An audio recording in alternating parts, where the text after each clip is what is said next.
Good evening, everyone, and welcome to this special session. Before I say anything, I want to thank Leonard Ormond, who actually first introduced me to Rabbi Tovia Singer, and explain the format for this evening. The format will be that Rabbi Singer will speak for some 40 minutes, followed by a chance for us to ask questions. And you're welcome to ask the questions either live or via the chat. If you send me a message via the chat, I'm happy to moderate the questions. Rabbi Tovia Singer is the founder and director of Outreach Judaism, which is a Jewish counter-missionary organization.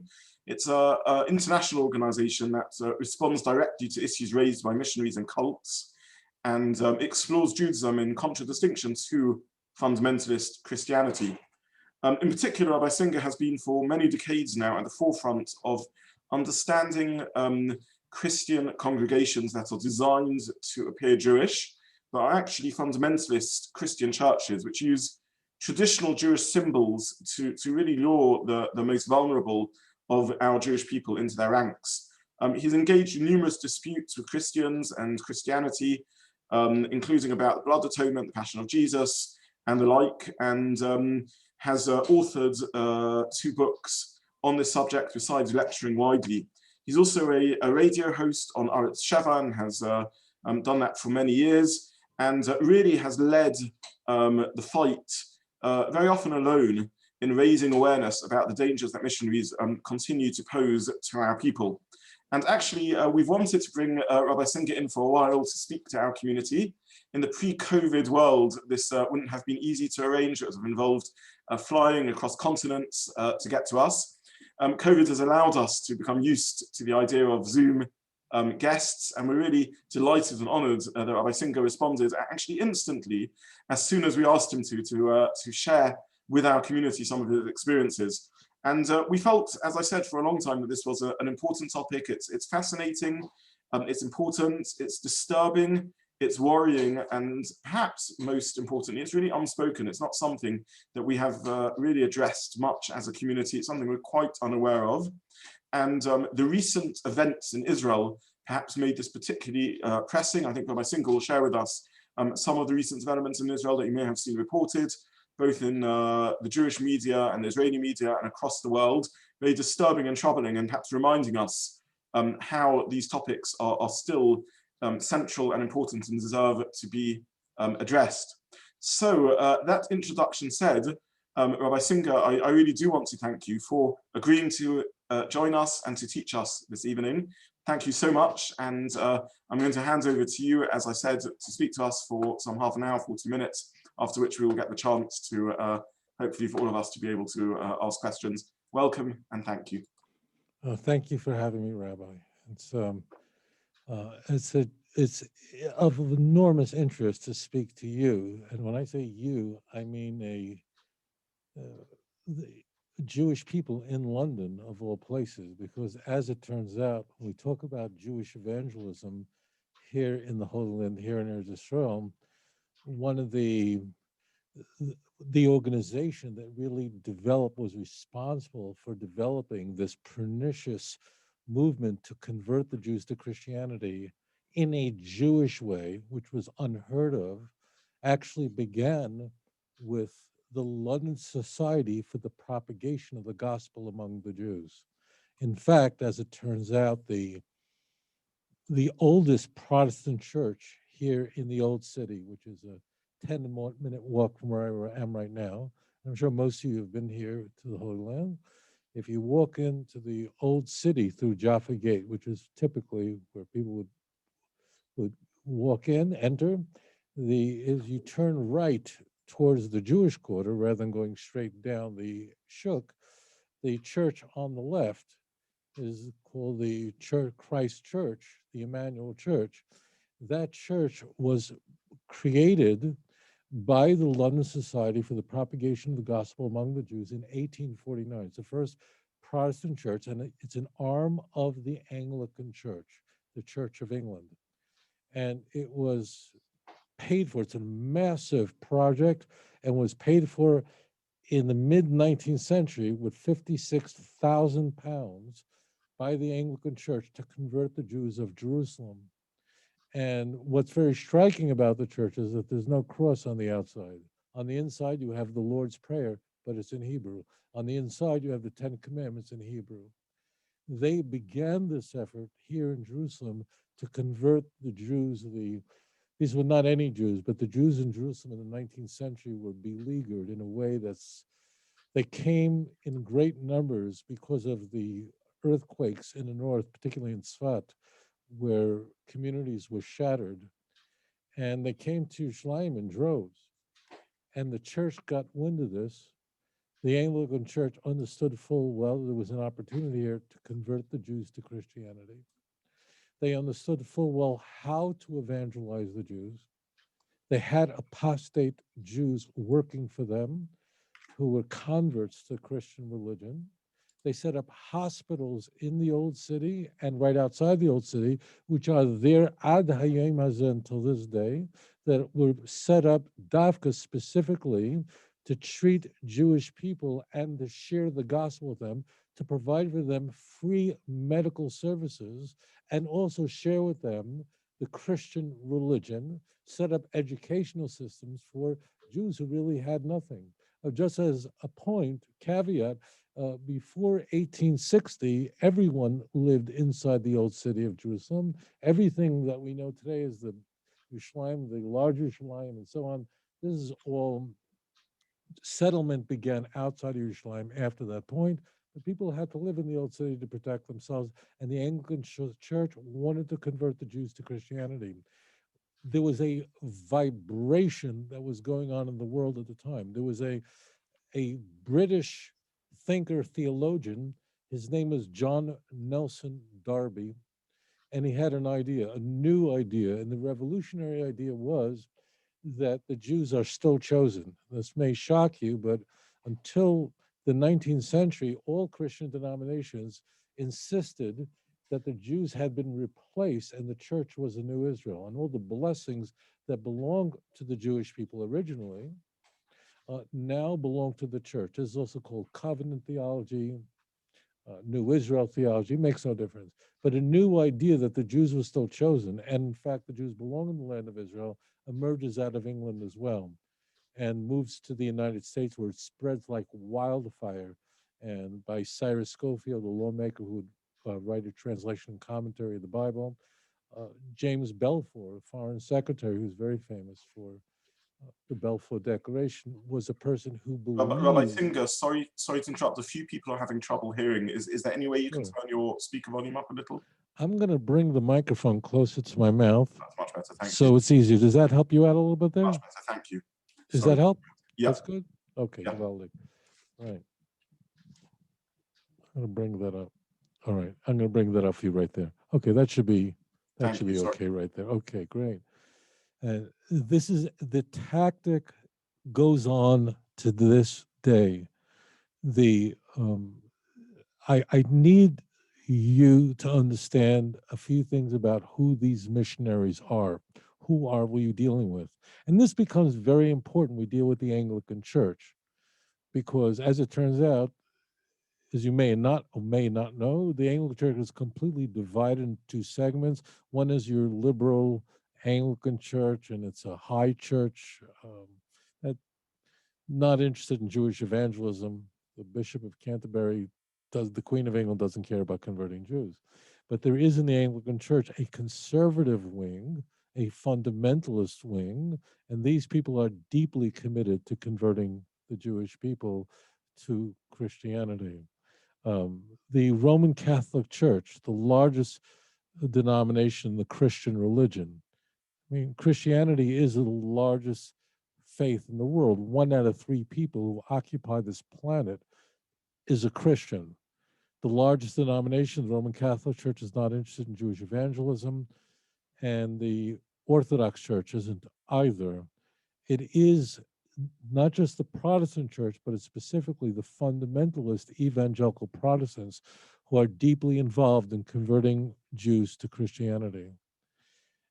It was a difficult task for the church, but the church understood full well that it was vital that the Jews must be converted. Now, this wasn't a new thing that we have to convert the Jews.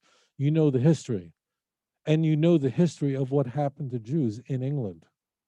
And I'm not talking about the expulsion of Jews. I'm talking about the Crusades. I'm talking about the mass suicide and all the things that are unimaginable. The church always had a deep interest in converting Jews. The New Testament, the Christian Bible, places a priority on evangelizing Jewish people. The Christian Bible in Romans chapter 1:16, I'm not ashamed of the gospel, is the power unto salvation to everyone who believes, to the Jew first and then to the non-Jew. The church always understood that it was vital to convert the Jews. The church was always bothered by the fact that Jews were the hardest to convert.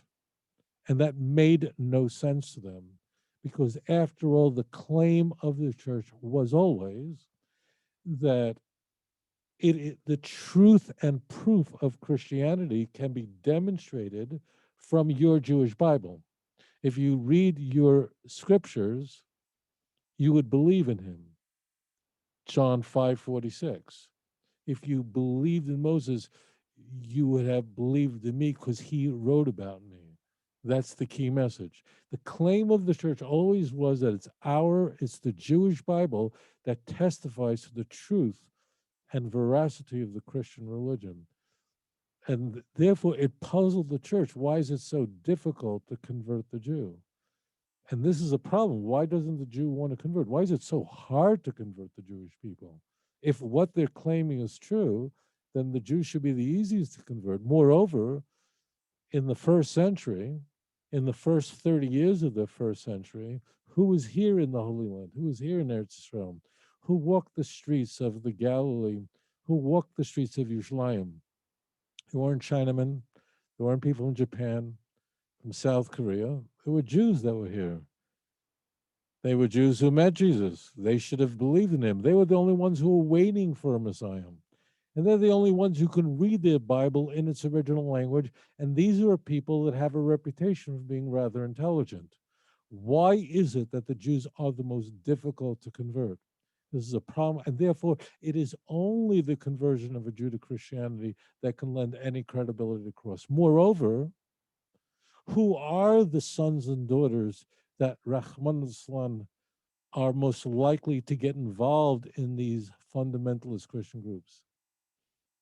Are they men and women that go to yeshiva? Are they young men that learn in Gateshead? No. They are boys and girls that know nothing about the faith they've been asked to abandon. Those are the ones who they can easily convert.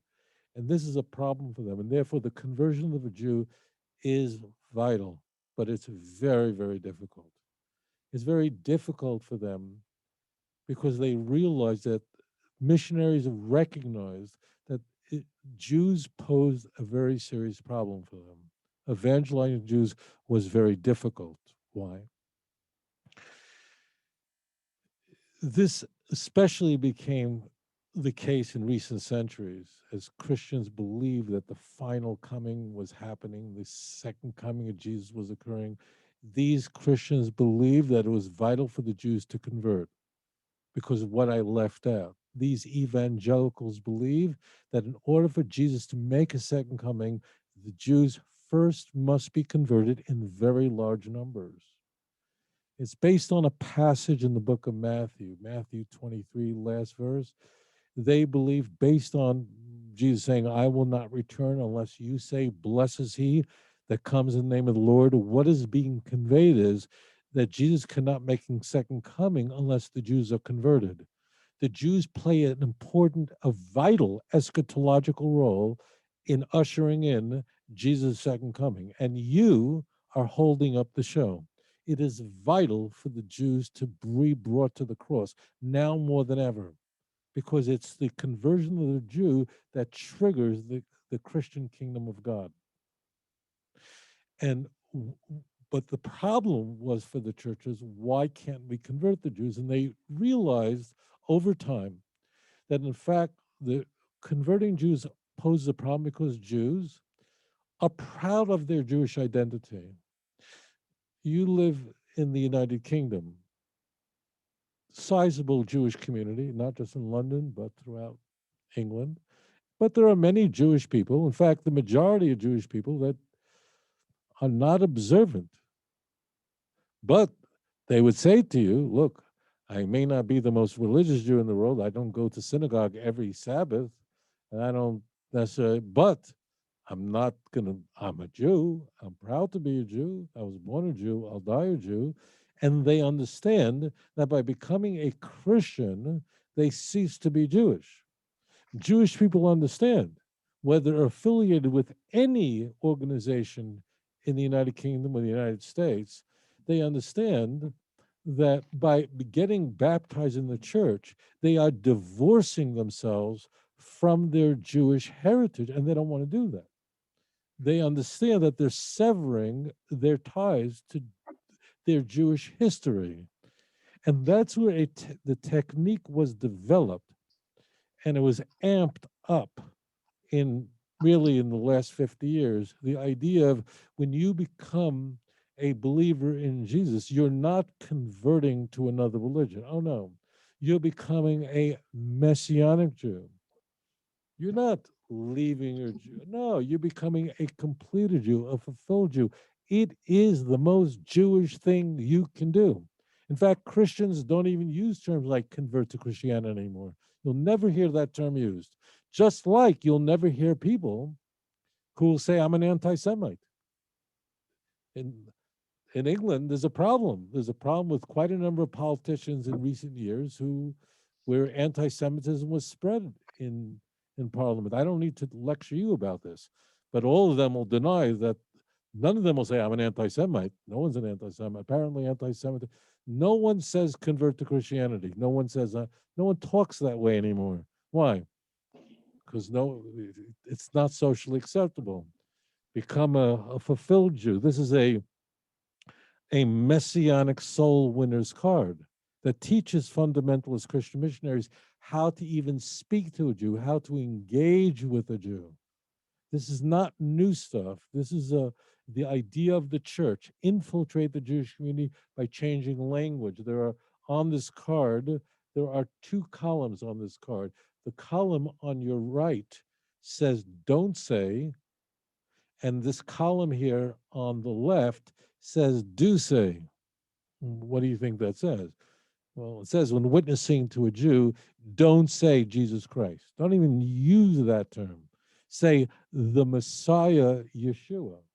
That sounds a lot more Jewish, doesn't it? Don't say convert. Say become a messianic Jew, a completed Jew, a fulfilled Jew. Don't say become a Christian. Jews don't want to become Christians. Doesn't sound Jewish to be a Christian.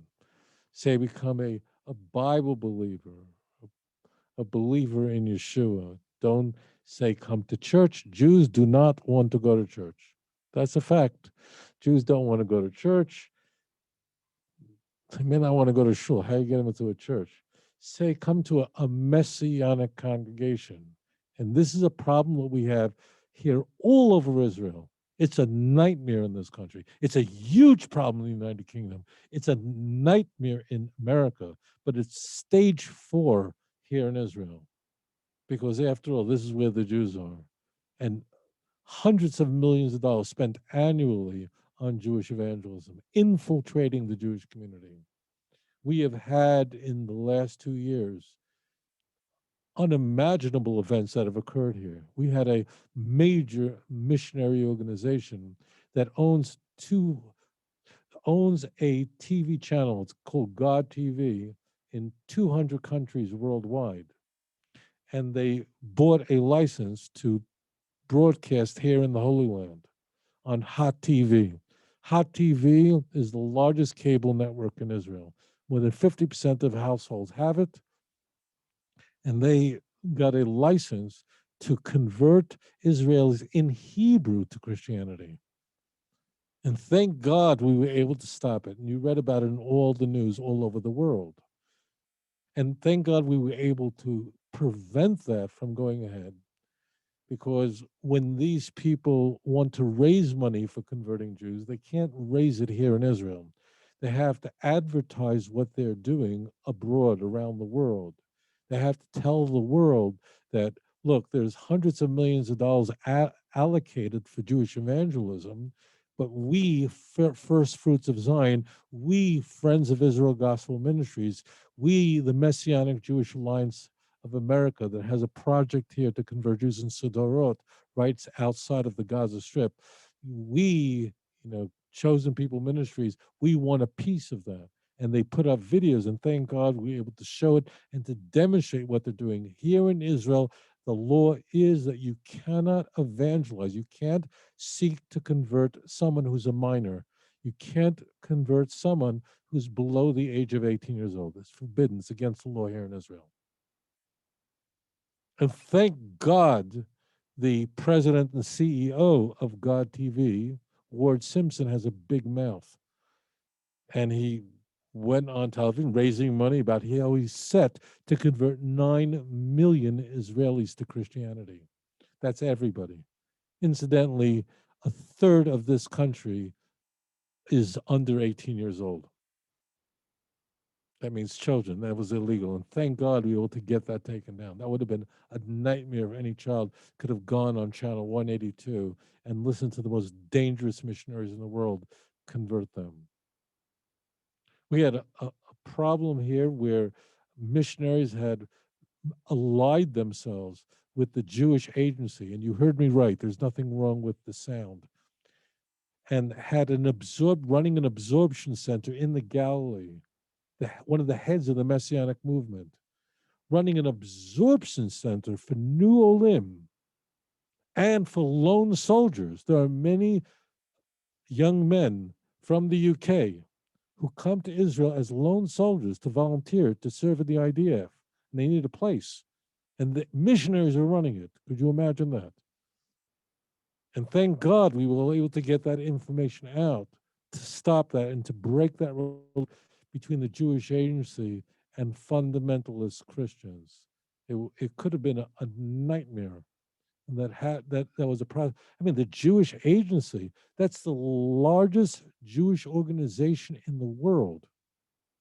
And the Jewish agency doesn't take a penny from the state of Israel. Its money is raised from organizations in the United States, in the UK, all over the world.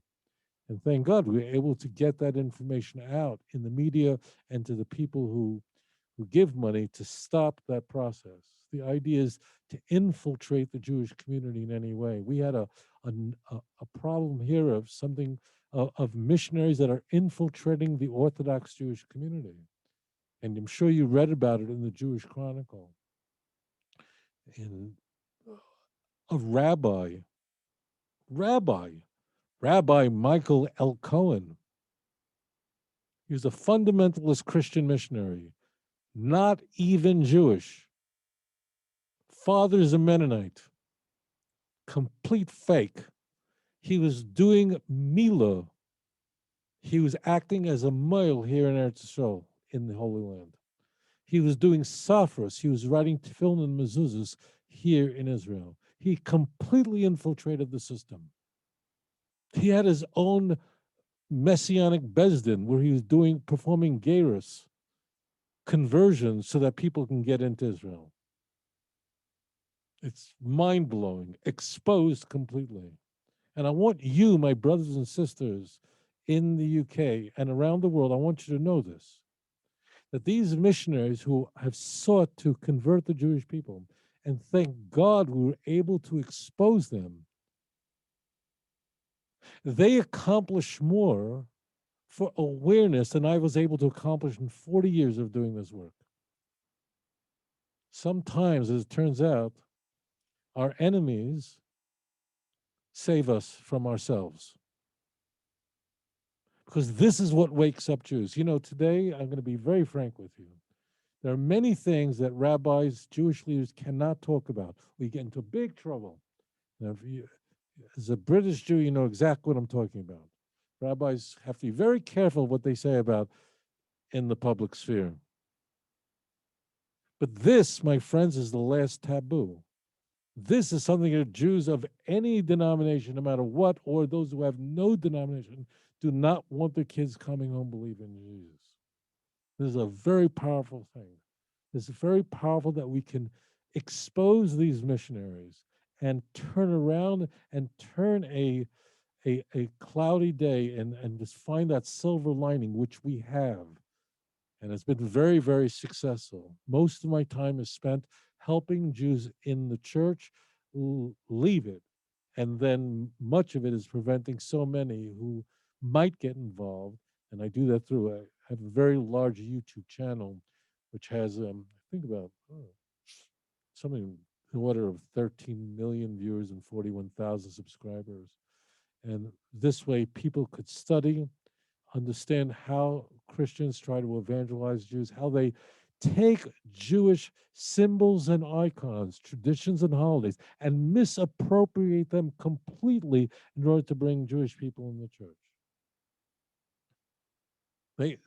The Messianic Movement, these groups, they don't celebrate Christmas. They don't have a Santa Claus, and there's no Easter bunnies, no Easter. They celebrate Jewish holidays, and I'm just giving you an example here so you understand what's going on. They have Messianic Passover Seders. Israel, the UK, you can go on Jews for Jesus' website. In the UK, they have their own website. You can put in the code of where you live, and they will tell you where the closest Messianic Passover Seder is. You could do that anytime starting in March. If you went to one, don't go, but if you did, you'd notice that the Messianic Passover Seder is set up with all the accoutrements that you would find at any other Seder. They got the wine at their Seder like you. But they will tell you and all those that are gathered that the wine represents the blood of Jesus. And the matzah represents the body of Jesus. And do you know the reason, do you know the real reason why Jews have a tradition of having 3 matzah at the Seder table? Why 3? You got it, to represent the Holy Trinity, the Av, Ben, and Ruach HaKodesh, the Father, the Son, and the Holy Ghost. Do you know why the matzahs are perforated? They have holes in them. Because Jesus was perforated, he had holes in him. Do you know why the middle matzah is broken? Because Jesus is broken. You know why that middle matzah is wrapped in a white towel? Because Jesus was wrapped in a white shroud. Do you know why that matzah is hidden beneath the Father? Because Jesus was hidden away in the tomb. Do you know why that middle matzah is brought back as the afikomen at the very end of the Seder? Because Jesus will return.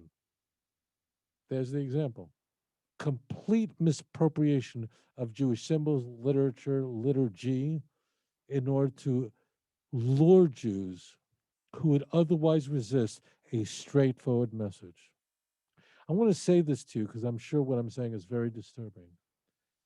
I hope you can pick this up in this part of the message because I'm trying to send out smoke signals to you as I do this, and I'm sure you all pick this up. This is not me just conveying a complete nightmare that's going on. Our people are dying for a lack of knowledge. Those are not my words. The success of Jews for Jesus in London and Manchester represents the unpaid bills of the Jewish people. Get that straight. It would be very easy for me, for all of us, to participate in a gathering where we all point our fingers at, you see those groups that gather in Hyde Park? They're the problem, the missionaries. If we were doing our job, they wouldn't capture one soul. Not one. We have failed. And we in the religious community have a responsibility. Along with our Jewish education, that responsibility is to help other Jews who don't know as much. And we're raising a generation. I'm going to say it to you straight. I'm talking from my heart to yours, face to face. I'm going to say it straight away. We have raised a generation, that for the most part are not studying the Nevi'im Achronim, we're not studying the latter prophets. And this is a very big danger, and we're paying a very high price for this. Sons and daughters that have never read Yirmiyahu from beginning to end once. Chagai, only 38 passages, never read it once in their lives. This is a very serious problem. If education is not the answer, then everything that I'm doing is wrong. And as it turns out, this is the one issue that wakes up Jewish people. And we could talk about it. There are many other issues you can't talk about anymore. I got a phone call years ago from a mother crying hysterically. Her daughter got involved in Jews for Jesus. The woman's a physician, lives in Great Neck, New York, Long Island, in upscale area. Told me that her daughter, attending Boston University, got involved in one of these groups, asked me to meet her. I sat right across the kitchen table from this young woman. She told me that when she came to Boston University, her roommate, who was a born-again Christian, knew that she was Jewish and gave her a gift, gave her a Christian Bible as a present. She didn't want it. She knew it's not for her, but she wanted to be on good terms.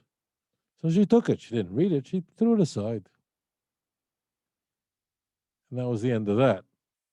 2 weeks into her first semester, her boyfriend, who was going to medical school at Boston University, in fact, the whole reason she went to BU is because he was studying at BU, out of nowhere, she claims, broke up with her, ended their relationship. For her, this is like her life came to an end. It was her words, the lights went out in her life. She said that she ran back to her room, her dorm room, crying like a child in a fetal position laying on her bed. And her life had just ended. Every dream she had was connected to this young man. And as she laid there,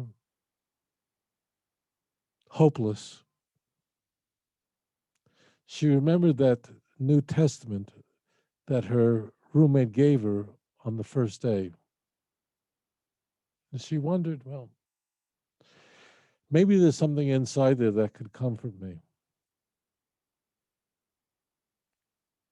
She said, as she was reading the Gospels, she was reading the book of Mark, she told me, said, Rabbi, I came upon a verse, a passage in the New Testament. She said it was so beautiful, it was so spiritual, it's like nothing I'd ever heard in my life, nothing I'd ever seen in my life. It touched me so deeply that I knew that this Christian Bible was the Word of God.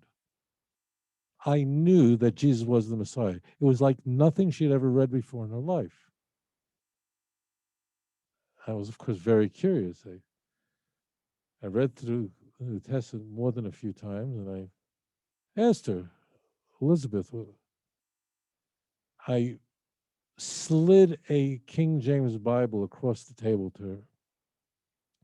She turned a few pages, and she begins to read to me this passage that changed her life. And it goes like this. You shall love the Lord your God with all your heart, all your soul, and all your might.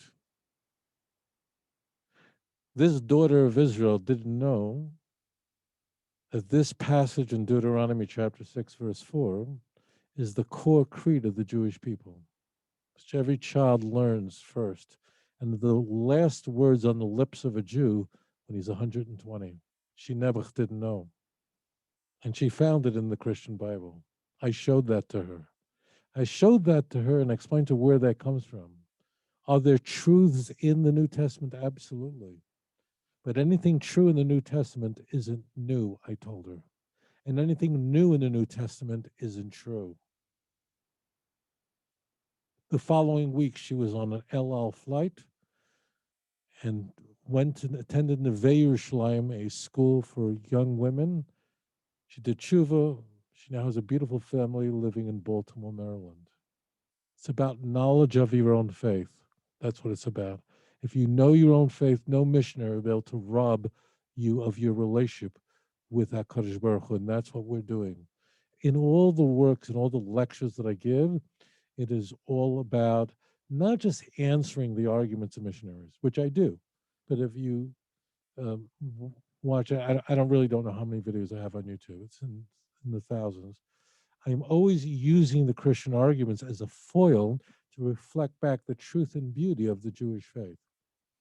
I'm using Christianity as a method to ignite and excite interest among our people in the sacred words of our prophets of blessed memory, the greatest men and women that ever lived. And there's a revolution going on now like never before. So it's true, everything I'm sharing with you is painful, but there's a silver lining, and that is that a person who understands their faith will understand about HaKadosh Baruch Hu and the message, and will certainly never wind up among the ranks of Jews for Jesus and others. And let us hope that that restoration of Klal Yisrael and the return of the Jewish people will trigger a messianic prophecy. We say in our davening that in order for Mashiach to come, uvo l'tzion goel, v'shaveh feshav Yaakov, that a Redeemer will come to Zion when Jacob, the children of Israel, return to HaKadosh Baruch Hu. The return of the Jews to our faith is what brings the coming of Mashiach, and let us hope that we see that happen quickly in our time when all the nations will speak in a pure speech, as Zephaniah Tzofani says in chapter 3, verse 9, and may that happen quickly in our time. Rabbi, thank you so much again for having me, and now I'll be glad to take your questions.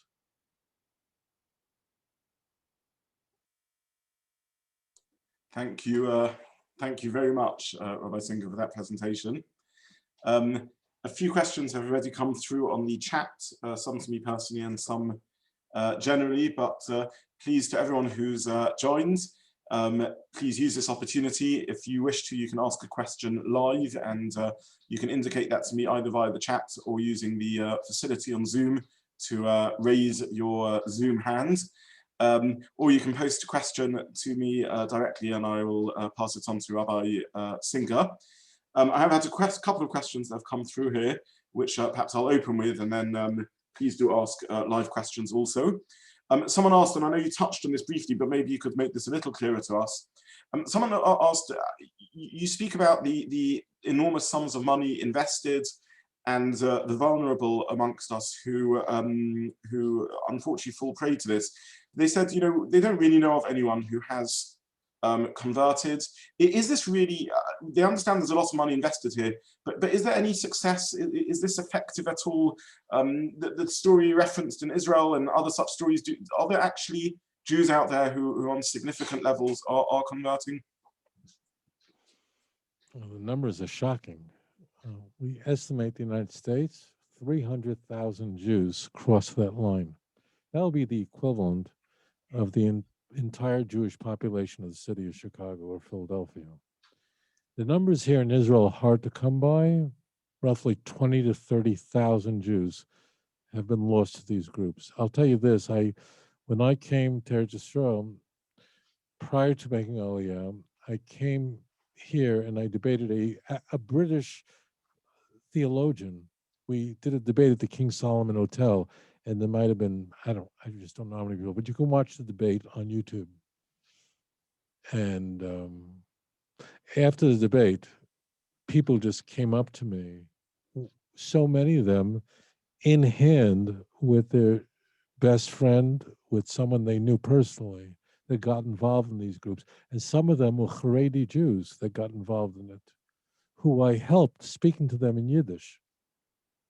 It's a nightmare. It's a disaster what's going on there. It's a complete magefa. And I confess to you that it may be that you are able to, in London, I don't know, if you are not coming across Jews that are in the church, then you have completely isolated yourself from what's going on around you, because Jesus is wreaking havoc in in London and throughout the United Kingdom. It's a disaster. And the problem here in Israel, oh, there must be 300 Christian missions to the Jews in this country. We had a missionary come here. I mean, just it's too crazy. He came here just a black minister from the largest African American church in the United States called Kojak, Church of God in Christ, 6.5 million members. This guy, Bishop Plummer, came here just to convert Ethiopian Jews. Do you know that he's running about 20 Messianic congregations to serve Ethiopian Jews? There are 150,000 Ethiopian Jews here in Eretz Yisrael, in the Holy Land. Only 35% of them are the ones who are the people who actually, most of them are, people who were born here. And sometimes they've been alienated and disenfranchised, and they're very vulnerable. This is a very, very serious problem here, a nightmare. So can I just repeat back that number and clarify it? 300,000 Jews converted to Christianity in the United States. That's in the United States alone. What sort of, in what time period? So the beginning of the Messianic movement is 1972 in earnest. In the iteration it is now, there was the Hebrew Christian Alliance prior to that, that went on for a very long time. There were all sorts of Anglican. You won't even believe me if I tell you this, but I'm going to tell you something. You're going to look it up yourself because you won't even believe me. You ever see you have the Zohar translated into English by Sonsino Press? It's in green. I think it's like a green cover. Maybe you haven't seen it. Maybe you have. Whatever. The primary person who did that translation for Sonsino was a Jew who converted to Christianity. Anyways, the problem is a nightmare. It's a very, very serious problem, and I am sure that there are many of you listening to my voice right now, watching me right now, who know somebody personally whose son, daughter, cousin, co-worker got involved in one of these groups. You would have to be sleeping in the basement of Gateshead. You have to live there in order to not come into contact with this. It's all over the place. Very big problem.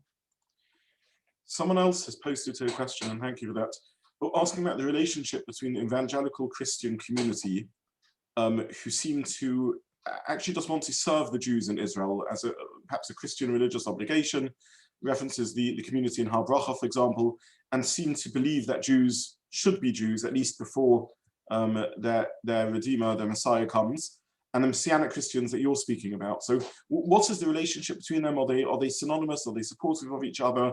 Or do we need to be concerned about one but not the other? They're completely synonymous. And in fact, excuse me, when I heard that, they're the same. The Messianic movement is a fundamentalist Christian movement that uses these symbols and icons. And the missionaries who bring them in, who are working outside of Har Bracha, harvesting grapes, what they do is they bring in volunteers from primarily the United States, but really from out the world. I want you to listen very carefully to me. There are 2 rules about Jewish evangelism. Just don't forget this. Rule number 1, in virtually all cases, the person who succeeds in evangelizing a Jew will be a Gentile evangelical Christian, not a Jew who's already converted. Okay? It's not going to be, 2, it's not a professional missionary. It's not the people who work for Chosen People Ministries. It's rather people that your cousin is going to meet in a university campus, someone that your sister will meet in a place of work. That's how it happens. So these people who are fundamentalist Christian leaders in Israel, as an example, they have to have plausible deniability. I'm not converting it. I'm here because I love Israel. I support Israel. And then what they do is they bring in volunteers into Israel with special working visas and permits. They're very well connected. Okay? They were coming here by the plane load during the COVID, during the lockdown, when Jews like you could not get into the country. And the idea is to bring these people from Iowa, from the Bible Belt, to Israel, and then to move out and to be in contact with Jewish people here. There is, please get this part really straight. There is no theological difference whatsoever between what the Messianic Church believes and what other churches believe, except the Messianic movement simply uses Jewish symbols, icons, liturgy to convey a Christian message. All they do is engage in a misappropriation. All they do is play hide the ball. That's all they're doing is dealing from the bottom of the deck. All these Messianic leaders, they're graduates of Moody Bible Institute, Fuller Theological Seminary, Dallas Theological Seminary. These are the big, they're producing it. So they believe the same thing. Now, I just wanted to say this.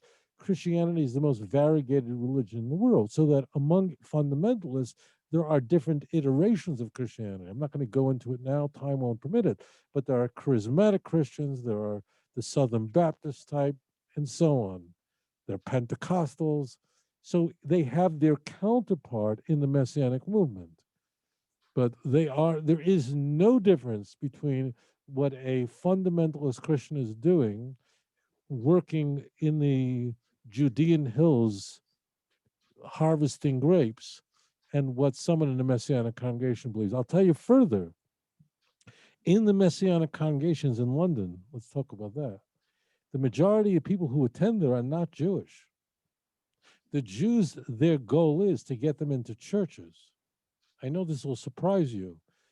In Manchester, you have quite a number of Messianic congregations. They're mostly non-Jews that are there. The Jews who get involved in this are quickly moved into the churches. That's where you'll find the Jewish people that have become apostates. The Messianic movement is basically a way of shifting Jews into the church, and sort of a way of maneuvering through. But there's no doctrinal difference between them. They are the same. They're the same entity. So leading on from that, and someone has asked me to ask this, but I think it's the appropriate point to ask it. You spoke a lot about education and the like, but to what degree is this a national problem, an Israeli governmental problem? The Israeli government seems to court favor for understandable reasons amongst evangelical Christians who have overtaken the base of the Republican Party. And successfully, are strong supporters, perhaps, of Israel. The former prime minister hosted an evangelical leader just this week. So where do we go with this? What's the exit? What's the exit strategy here? If things are as dangerous as you're describing, when so much American support and the Israeli government is aware of this, is built on its connection with fundamentalist Christians. So I don't think there's a mystery here. The state of Israel, its leadership, understands full well that it cannot rely on the European Union very much, and it does not have many friends in the United Nations. It understands full well that if the wrong people come into power in the United Kingdom, they have problems. The only people they feel they can be soymech on, they can rely on, are these evangelical Christians. We don't ever get a free lunch. It is these fundamentalist Christians that are very pro-Israel and very philo-Semitic. Those are the only ones who are trying to convert Jews. As I said, the Archbishop of Canterbury is not a fundamentalist Christian. He's quite liberal in his doctrine. He's not interested in converting Jews. When he talks of mutual respect with your chief rabbi, he really means it. And he's not trying to convert anybody. So I understand why Israeli leaders are counting on 1 out of 5 Americans that's a fundamentalist Christian. 70 million Americans are fundamentalist Christians. That's where it's called premillennial dispensationalism. I don't want to, but it's an idea that emerged from the United Kingdom. The idea is that the Jews are still chosen, that the covenant God made with the Jewish people is eternal, and the land of Israel, all of it, every square inch, There's no West Bank in their vocabulary, in their vernacular. Every square inch of the land of Israel belongs to the people of Israel, and the people of Israel must be in the land of Israel. And this naturally engenders philo-Semitism. It does. Separate from that, they believe the Jews must be converted to Christianity. That means the belief, the doctrines. They don't. You want to light Hanukkah candles and Sabbath candles? Go ahead, and they do light Shabbos candles. 3 for the Trinity, and they Asher Kiddushanu and gave us Yeshua, who's the light of the world, as in the book of John. That's what they recite. They don't care about that. So it's vital for you to know that these evangelicals completely separately, you have to segregate this. They, number one, believe that the Jews are chosen, are favored by God, and all the blessings given to them, promised to them in our scripture, remains today. By the way, the liberal Anglicans don't believe this, and that's why they're not very pro-Israel. Number 2 is the Jews must be converted. So these are independent. Therefore, I just want to turn this with you. Even if an evangelical Christian knew that he would never convert another Jew, he would still support Israel. But there's a comma, however, comma, one caveat, and that is they exploit their positions on Israel. They exploit their love for the Jews and their support for the Jewish state in order to evangelize Jews. Because Jews, one of the reasons that Jews look at Christianity unfavorably is because Jewish people equate Christianity with 2,000 years of persecution. Jewish people do not look at a cross and it doesn't melt their hearts. Jewish people look at the church as something that was a source of pain and agony for our people, like no other religion in the world. And this is a very big problem for missionaries of how do they distance themselves from their Christian co-religionists and the Christian history. I don't need to spend our time talking about. You know this. So therefore, they are able to say those Christians that persecuted the Jewish people, they weren't real Christians because the real Christian loves the Jewish people, and we love Israel too. And Yeshua is your Jewish Messiah. Not only that, we believe that withholding the gospel from the Jews, that specifically targeting the Jews for not having the Messiah, is an act of bigotry and anti-Semitism. The Jew who gave us the gospel, the Jew who gave us salvation, we should withhold the gospel from them. You see how this goes? So it becomes a grotesque display of merging the two. So these are two interdependent things. They really are pro-Israel. They really are. They're not faking it. They really want to convert us, and they're the only ones that are completely invested in this. But they exploit their Zionism, their Christian Zionism, in order to evangelize. For the Jewish state and the Israeli leaders, they're just interested in having support. And if they are people that they can rely on, fine. So it's their job, whoever's prime minister, now it's Naftali Bennett or was Bibi, their job is to keep Israel safe and to make sure to harness the support of evangelical Christians. But it's our job as Rabbanim, it's our job as Jewish people, not as Israeli politicians, to ensure that our people are spiritually safe. The prime minister's job is to keep the country physically safe from Hezbollah in the north and Hamas in the south. It is our job as religious Jews, and I want to say this, I hope it won't offend anybody. If you're an observant Jew, there's a responsibility that comes along with that. And that is that we have a responsibility to help out other Jews who don't know. So that's not their job. I wish they would. I mean, and thank God we've been very successful at stopping it, but we had to use the media. It's quite a trick to get the country, to get Israeli leaders to get on board. And what we have to do is to get these stories into the media, which they have, that embarrasses Israeli leaders and forces their hand to stop what many missionaries are trying to do here. And thank goodness we've been very successful at that. Thank you, Rabbi Singer. I'm conscious of the passage of time, so I'm going to ask you the final 2 questions in one go. The first question is, have you, in your experience when you've debated with academics, with theologians, with Christian ministers and leaders. Have you ever changed the minds of the people you've debated with? Have they ever acknowledged that they're wrong and you are right?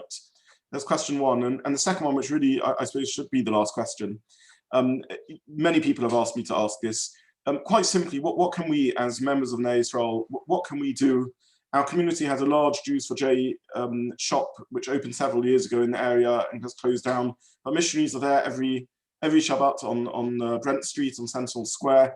What should we as Orthodox Londoners be doing in practice about this? So those are the two final questions in the closing minutes of what's really been a fascinating evening, for which we thank you. Yeah. So members of the United Kingdom appreciate debate. It's a skill that many universities try to instill in their students. Your opponent, your interlocutor, never converts. People who are engaged in a debate are seeking to convert the audience.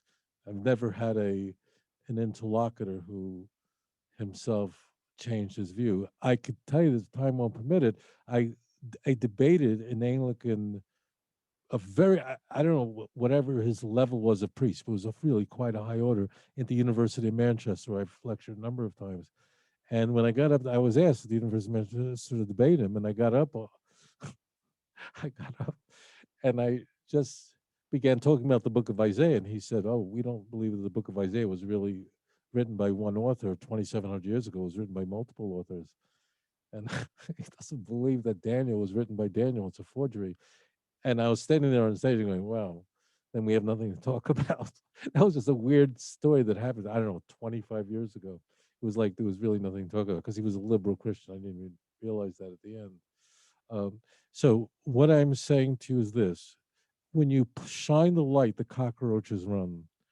If you're trying to bring down Jews for Jesus through legislation in England, it won't work. What you want to do is teach your children, your sons and daughters, the real thing. Make sure that people whose families want to have a Jewish education in England, it's one of the benefits of one of the many benefits of living in Israel, and that is that in the Holy Land, you have Jewish tuition, but a Jewish education. And I want to say this to you. Christianity is called the church. Judaism is never called the synagogue, and the word synagogue is never mentioned in Tanakh. It's mentioned in the Christian Bible. It's a Greek word.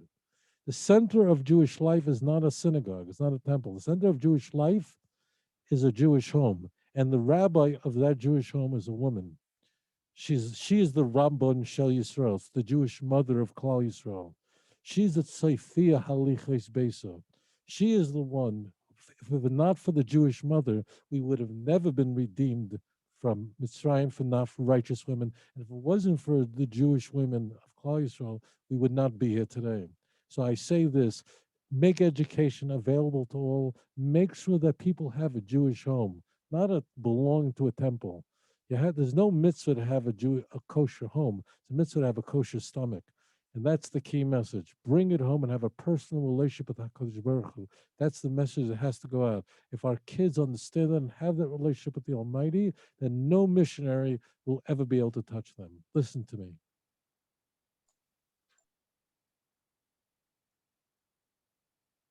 Thank you. Thank you so much, Rabbi Singer, for the whole presentation, dealing with a fascinating and deeply disturbing topic. I think you've left all of us feeling a little more uneasy than how we felt before we came into this evening talk. And I think that's wholly appropriate because we need to understand and hear what you've said. And thank you in particular for your concluding impassioned and passionate words and chizuk that you've given us here in London. We are once again very grateful to you for sharing your wisdom, your experience, your insight, and thank you so much for joining us this evening. Thank you. Good night.